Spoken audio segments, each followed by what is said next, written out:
ဝင်တယ်ဆိုတာမွေးကလေးကမျိုးရိုးကပါလာတာ အိမ်မက်ထဲမှာလေတည်သွားတဲ့ဥမောင်ကြီးကိုအပြန်မြင်ရတယ် သူကမသိဘူးညာတိုင်း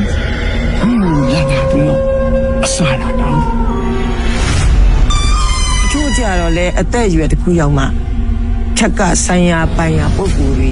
တာဝန်ပေးလို့ဒီလူပရလောကနဲ့ဆက်တော်နိုင်တာ လင်းကောင်ကဒီတရွာလုံးမှာအချောဆုံးအလှဆုံးတော့ဥစ္စာဆောင်မျိုးစုံမျိုးကတော့လာတာဖြစ်ချင်ဖြစ်နိုင်တယ် သူ့ကိုလင်းကိုအိမ်မက်ထဲမှာတွေ့ဘူးတယ်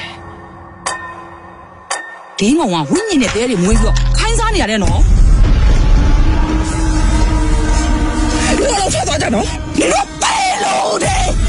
ပြည်သားတွေ အဲ့ကောင်ဆုံးမအဲ့ကောင်မှလို့ရှိရင်ခေါင်းရွာထားပါလေအေးရွှေအောင်ခလေးကရိုးရိုးထားတာမဟုတ်ဘူးအပမီနေတာ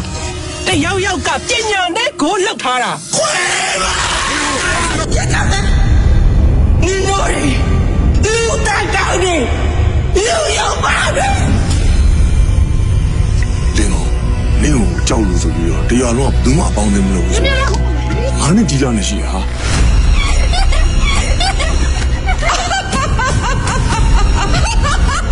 ဒီပြီးသားလူတွေဝင့်နေ